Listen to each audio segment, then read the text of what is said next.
Russia, battered by the war in Ukraine and global sanctions, is turning east, not by choice, but out of necessity. The Kremlin is trading away access to its Far East, its resources, ports, and land, to China and North Korea for short-term survival. Once a symbol of Russian power, the Far East is now a bargaining chip. Chinese businesses and money are flooding in, reshaping daily life in cities like Vladivostok and Khabarovsk. For locals, the future feels increasingly tied to Beijing, not Moscow. The pivot to Asia, once a strategic vision, now looks like a desperate plea for help. Russia's dependency on China is growing, making it a weaker, more predictable player on the world stage. The world is watching as Russia sacrifices its long-term interests for the immediate needs of war. The Kremlin is selling off its future to pay for its present mistakes. This is a story of desperation, dependency, and the quiet redrawing of the geopolitical map. The war in Ukraine has become a quagmire, draining Russia's military and economy. Troops and equipment have been pulled from the Far East, leaving the region exposed. Western sanctions have crippled Russia's access to markets and technology, forcing it to burn through reserves. China has become Russia's economic lifeline, buying resources and supplying goods. The war has triggered a demographic crisis. Hundreds of thousands have fled, and many working-age men are gone. Labor shortages in the Far East are now being filled by foreign workers, especially from North Korea. Every decision in Moscow is now about short-term survival, not long-term strategy. Russia is making unprecedented concessions to China and North Korea for support. The deals being struck are a direct result of the disastrous invasion of Ukraine. Russia is paying for its war with the future of its Far East. The region's fate is being decided far from its own borders. The cost of war is not just measured in lives, but in sovereignty. The Kremlin is quietly putting the Far East up for grabs, not by selling land, but by trading access and influence. China is locking in long-term deals for oil, gas, and minerals at bargain prices. Chinese companies are gaining priority in logging and mining, while Russian resources are liquidated to fund the war. Strategic infrastructure, like the port of Vladivostok, is now open to Chinese use, a major shift in regional power. Russia is becoming a junior partner in its own territory, dependent on Beijing's capital and technology. The more Russia relies on China, the less leverage it has to act independently.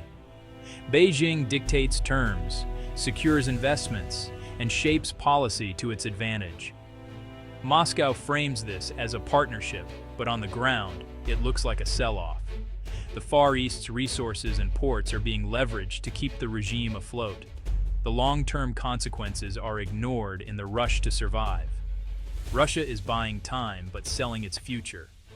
The region's identity is shifting from Russian stronghold to Chinese economic zone. The fire sale is underway, and the world is watching.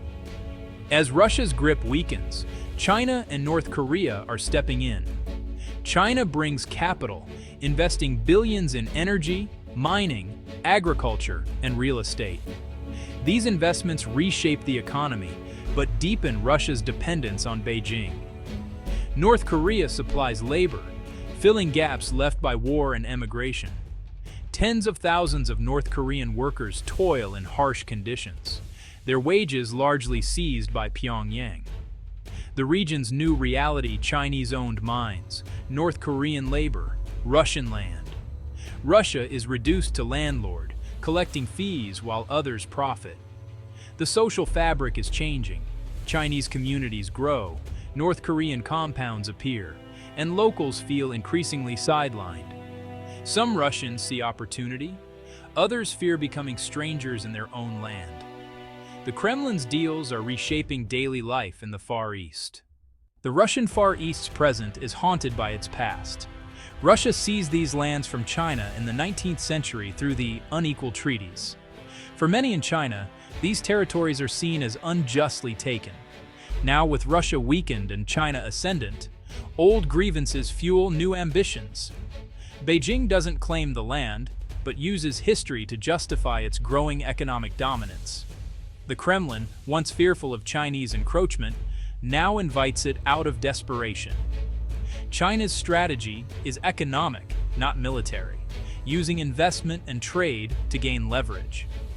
Russia, in accepting these deals, is trading away sovereignty for survival. The echoes of history are unmistakable. A once strong power ceding control to its neighbor. The Far East is becoming a test case for 21st century checkbook imperialism. The past is not forgotten, and it's shaping the future. The changes in the Far East are visible on the ground. The region's population is shrinking, with young Russians leaving and Chinese migrants arriving. Chinese businesses dominate local economies, fueling fears of sinicization. Many locals feel marginalized, worried about losing their culture and way of life. Environmental damage is mounting. Illegal logging and mining, often by Chinese firms, devastate forests and pollute rivers. Russia's desperation for investment means weak enforcement of environmental laws. Indigenous communities and locals bear the brunt of pollution and social tensions. Decision-making power is shifting from Moscow to Beijing's boardrooms. The Far East's landscape, physical and cultural, is being remade by foreign interests. It's a story of neglect, exploitation, and irreversible change.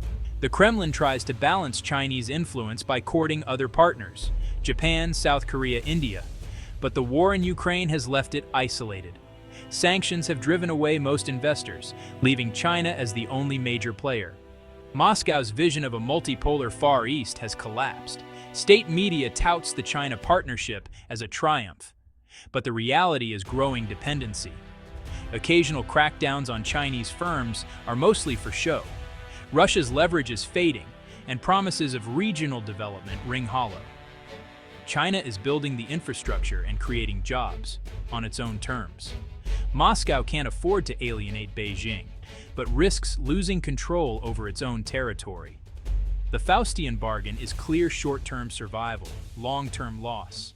The bill for these choices is coming due. The world is watching Russia's Far East transform. Japan and South Korea worry about China's growing presence and the new authoritarian axis with Russia and North Korea. For the West, a weakened, China-dependent Russia is both a relief and a new challenge. The risk: a unified Eurasian bloc resistant to Western influence.